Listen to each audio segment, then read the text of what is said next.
बिस्मिल्लाहिर्रहमानिर्रहीम। अस्सलाम वालेकुम बच्चों, अच्छे हैं आप लोग? देखो शफीका मिस फिर आ गए आपका लेसन लेने के लिए। हाँ, तो हम लोग ने 10वीं पिछले लास्ट पीरियड में हमने 2 कविताएं पढ़ी थी। एक के बाद एक मैंने उसका लेसन भेजा था, पहली कविता का फिर दूसरी कविता का स्पष्टीकरण। इस तरीके से हम लोग ने 2 कविताएं पढ़ चुके हैं। तो जो पहली कविता हम लोग पढ़े थे, शेख मोहम्मद सांगती सेव, देखो आपकी स्क्रीन पर दिख रहा होगा, शेख मोहम्मद सांगती सेव, इसका हम लोगों को अब कृती करनी है। कवितेच्या खालील कृती जे असतात ते आपल्याला आज पूर्ण करायचे आहे। तर मी सर्वप्रथम जी कृती आहे ते तुमच्या समोर मी ठेवते। देखो तुम्हारे सामने कृति आई है, यानी कि जो कविता के नीचे की एक्टिविटीज है वो हमको पूरी करनी है। हमने कविता पढ़ा था, ठीक है, अब कविता पढ़े, अब उसकी कृति भी तो करनी है। देखो हम लोग ने ये कविता पढ़ा था, केतकीला काट्याचे वेड़े पढ़े थे हम लोग ने, शेख मोहम्मद सांगती, इसको हम लोग पढ़े थे ना। ये पूरी कविता हमारी समझ चुकी है। अब हम इसमें से तुमको ये कृति करवाएंगे, तो ठीक है। कृति में कौन कौन सी है देखो, देखो कृति है यहाँ पर, पुढील आकृत्या पूर्ण करा, नीचे दीवी शक्ल पूरी करो। उसके अंदर एक प्रश्न है, सवाल है, अभंगात उल्लेख लेली फूले वो फड़े, नज़म में आए हुए उल्लेख ले ले जिक्र किए हुए फूल और फल। अभंगात उल्लेख लेली फूले वो फड़े, तो ये 3 हमको भरना है। कविता में देखो हम लोग कविता पढ़े थे, उसमें कौन से फूल का नाम और कौन से फलों का नाम आया था। तो हम लोग ने यहाँ पर सबसे पहले फूल के नाम पर पढ़े थे हमने केवड़े, ठीक है। उसके अंदर हम लोग ने पढ़े थे फणस, और तीसरा कौन सा पढ़े थे, नारड़। तो इस तरीके से कविता में से हमको ये तीनों चुनकर लिखना है। इस शब्द, ये देखो ये खाली जगह पर क्या लिखना है, केवड़े, केवड़े हमने लिखे, फिर उसके बाद फणस, इस तरीके से नारड़। समझा बच्चों? देखो मैंने जवाब लिखा है यहाँ पर, हाँ, केवड़े फणस नारड़, ये हमारी पहली कृति हुई, ठीक है। अब हमारी दूसरी, उसके नीचे का देखो, नीचे देखो दूसरा, उसी में पहले प्रश्न में ही दूसरा सवाल है, साधूच्या मनाला दिलेल्या 3 उपमा। साधु के मन को दिए हुए 3 तशबीह, कविता में तशबीह आई थी, यानी साधु किसके जैसा है साधु का मन, तो साधु का मन, इसके लिए हमको तशबीह आई थी कविता में। हम लोग ने उसको देखने का है कि साधु के मन को कौन कैसे कैसे अंदाज में बताया गया है। तो सबसे पहले तो उसको केवड़े ही के नाम से जाना गया है कि साधु का मन मानो जैसे केवड़े के समान सुगंधित है। फिर दूसरा हम लोग ने गोड़ी ने कोंद ले ले, मिठास से भरा हुआ, फणस के अंदर का मिठास, ये गोड़ी ने कोंद ले ले, मिठास से भरा हुआ है। और तीसरा खोबरे अरुवार, खोपरा, नर्म और मुलायम खोपरा, ये हम लोग ने 3 तशबीहात इसके अंदर पढ़ी थी। तो बिल्कुल यहाँ पर ये तीनों में हमको वही भरना है। क्या क्या भरना है, हम सादा से एक लिख सकते हैं यहाँ पर, केवड़े, केवड़े के जैसा। फिर दूसरा क्या लिखे हम लोग ने, जो फिर से लिखती हूँ मैं, केवड़े। उसके बाद है गोड़, सादा से एकदम छोटा भी लिख सकते हैं हम लोग, गोड़ यानी मीठा, गोड़ मीठा। मैं थोड़ा ऊपर से लिखने की कोशिश करती हूँ, केवड़े गोड़, ये हो गया। अब तीसरा क्या था, तीसरा खोबरे, खोबरे। अब तुम देखो कविता के अंदर जितना आया है, अगर 2-2 शब्द का भी लिखेगा तो चलेगा, हमने तो शॉर्ट में लिखे, तो तुम खोबरे अरुवार भी पूरा लिखेंगे तो चलेगा, और उसके बाद सुगंधित केवड़ा लिखेंगे तो चलेगा, गोड़ी ने कोंद ले ले, ये सभी लिखेंगे तो चलेगा। ये है तशबीह, कविता में साधु के मन के बारे में जो पूछा गया था वो उपमा, उपमा यानी तशबीह। ये हमारी पहली कृति हो गई, समझ में आई बात। अब हम आगे बढ़ते हैं बच्चों, देखो उसके बाद हमारी दूसरी कृति है, ये सामने हमारी दूसरी कृति है, आप लोगों को स्क्रीन पे दिख रहा होगा, ठीक है। इसमें उत्तर लिखा हुआ है, एक वाक्य में सिर्फ जवाब लिखो, ये वाला एका वाक्यात उत्तरे लिहा, ये है ना, एका वाक्यात। ये शेख संत मोहम्मद यांनी केलेला उपदेश, ये शेख संत मोहम्मद ने कौन सा उपदेश किया था, कौन सा जिक्र किया था हमको मतलब बता समझने के लिए।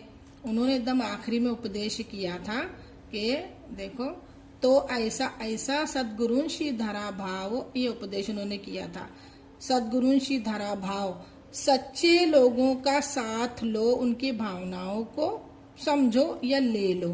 धरा मतलब ले लो, या सच्चे लोगों का साथ लो। समझ में आए?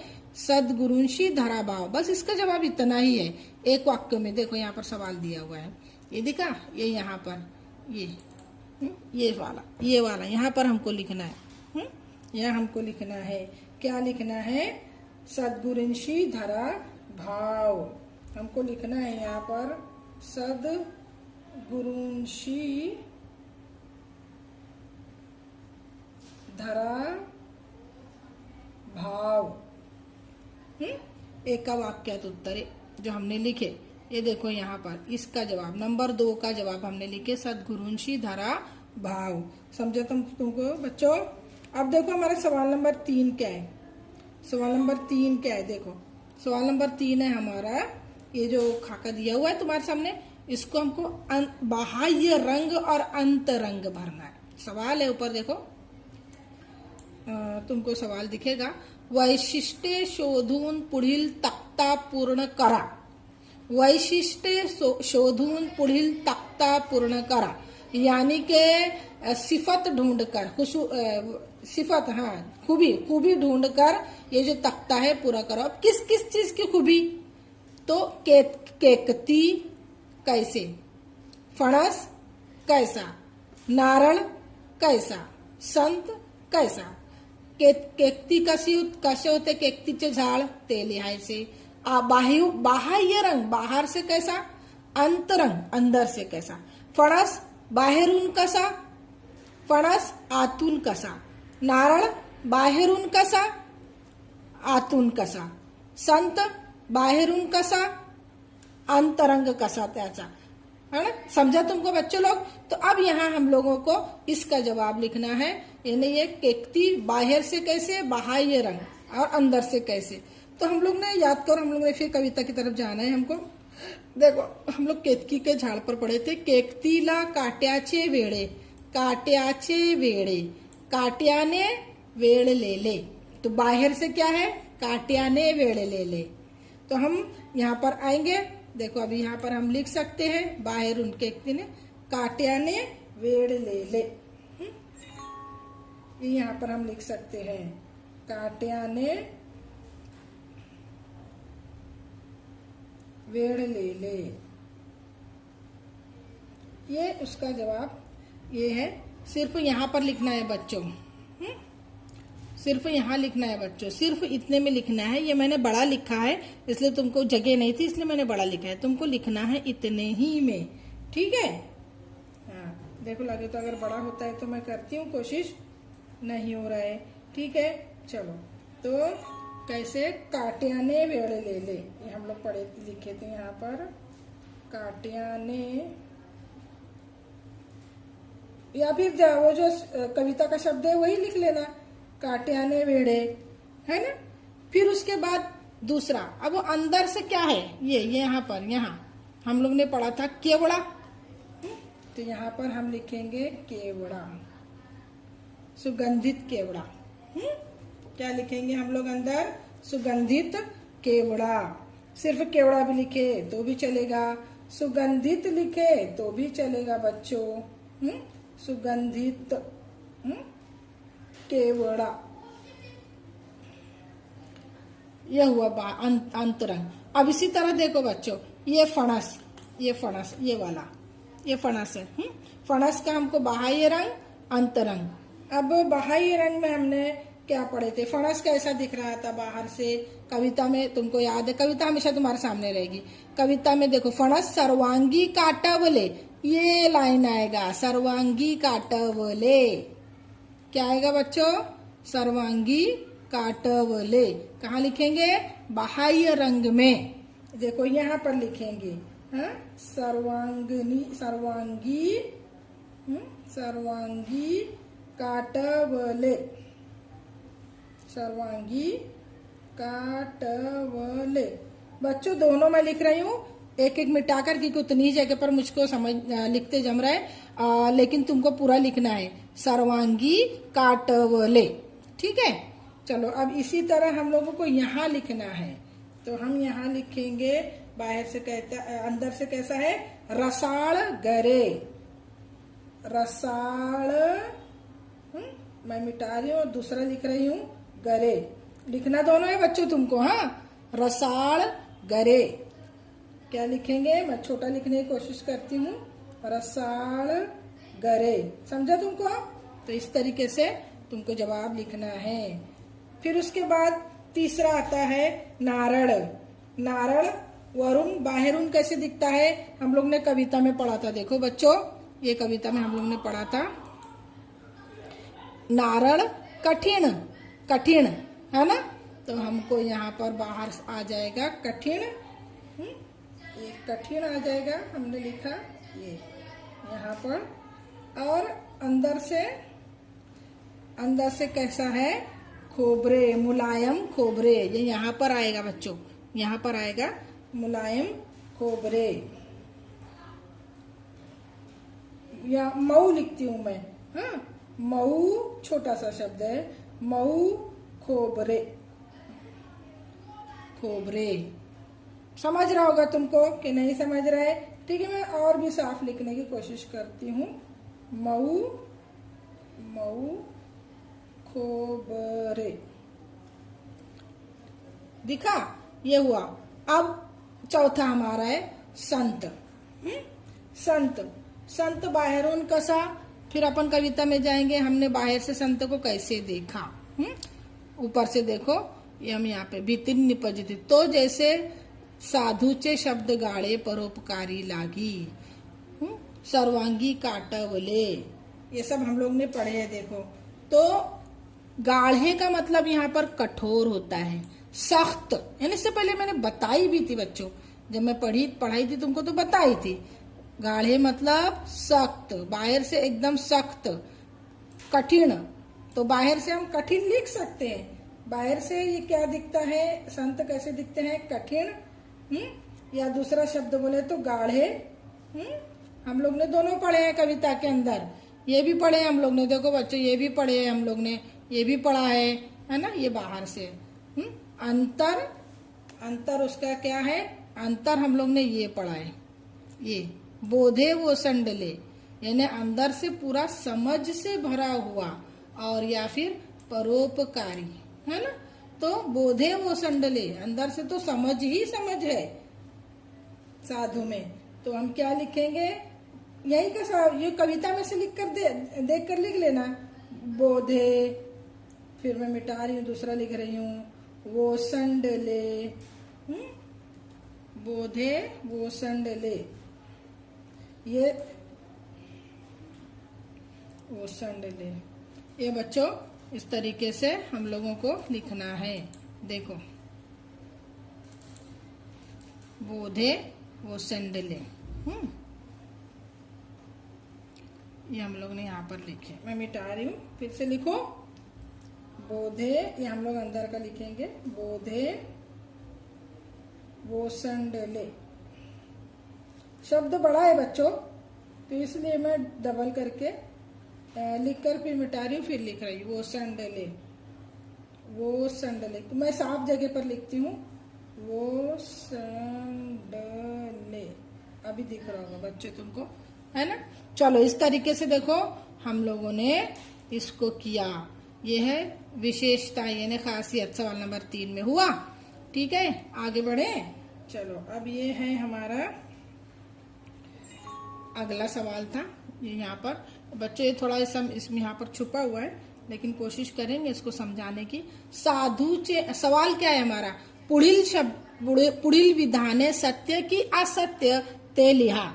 आगे के जो ये जो लाइनें हैं, विधान मतलब ये लाइनें, ये सत्य है कि असत्य है, ये हमको यहाँ लिखना है, ये यहाँ लिखना है, सत्य असत्य सत्य जो भी लिखना है, ये जो लाइन है ये सच है या झूठ है?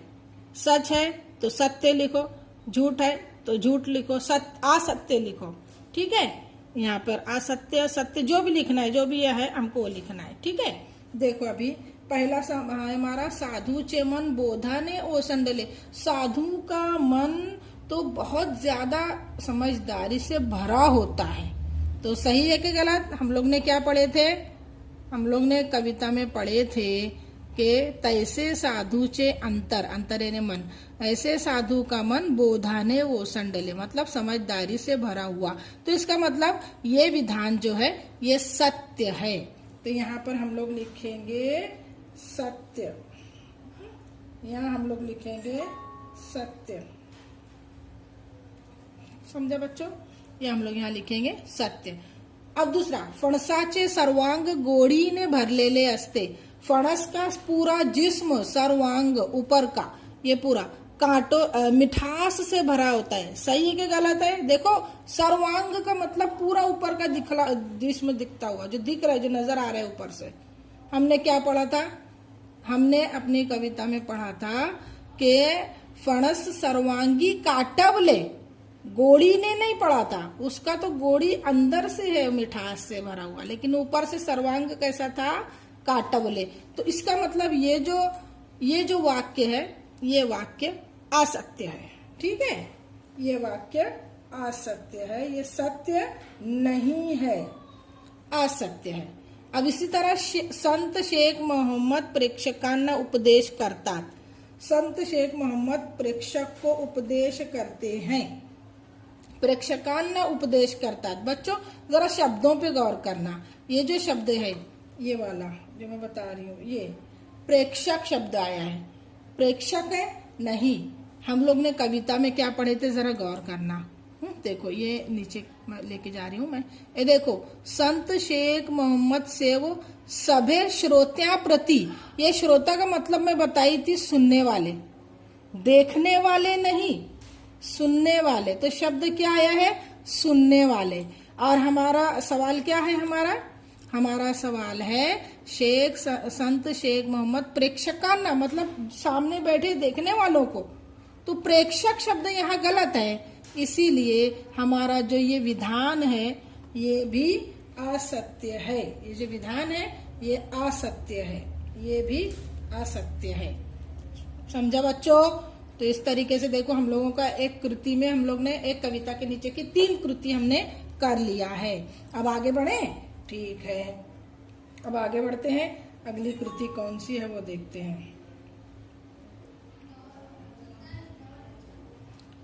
ये अभी हो गया, एक कृति थी। अब उसके नीचे के जितने भी शब्द आए हैं कविता के अंदर, वो शब्दों का समानार्थी विरुद्धार्थी हमको यहाँ पर देखना है बच्चों। देखो ये शब्द संपत्ति है। व्याकरण में इसमें से सवालात आते हैं। ग्रामर हिस्से में साधु को समानार्थी शब्द है, साधु को क्या कहेंगे? फिर उसके बाद नारायण यानी क्या, साधु यानी क्या, नारायण यानी क्या। तो कविता में जो शब्द आए हैं साधु उसके बारे में सब उत्तर देखो यहाँ पर दिया हुआ है बच्चों। नीचे देखो, ये देखो यहाँ साधु समानार्थी शब्द सज्जन, संत दिखा। फिर नारायण श्रीफल, दूसरा शब्द है श्रीफल। बोध शिकवण, समझाना, बताना, सिखाना, समझ। उपाय इलाज, उपाय इलाज बोलते ना, हमारे पास कोई उपाय नहीं है, मतलब कोई अभी करने के लिए कोई इलाज ही नहीं है हमारे पास, ऐसा बोलते हैं। मतलब मसले का हल करे, कैसे करे, इलाज, उपाय। तो साधु को दूसरे लफ्जों में सज्जन या संत कहते हैं। नारळ तो समानार्थी शब्द है श्रीफळ। बोध मतलब शिकवण यानी सिखाना। उपाय म्हणजे इलाज। अब देखो नीचे का देखते हैं हम लोग। इसी तरह ये नीचे का हिस्सा विरुद्धार्थी शब्द, इसमें बहुत सारे शब्द आए हैं, उसके विरुद्धार्थी शब्द, ये सब ग्रामर में पूछे जाने वाले शब्द हैं। पहला शब्द है उपकार। देखो दिया हुआ है बच्चों, उपकार। उपकार यानी एहसान करना। उपकार यानी उपकार। अपकार उसका उलट शब्द है अपकार। देखो उ और आ का फर्क है।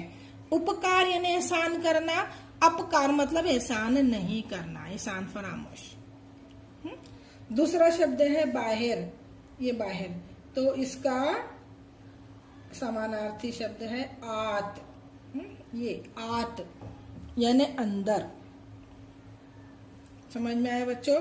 तो इस तरीके से देखो हम लोग ने ये बहुत सारा और किए हैं, 2 हम लोग इसके अंदर से ये कृति कर चुके हैं।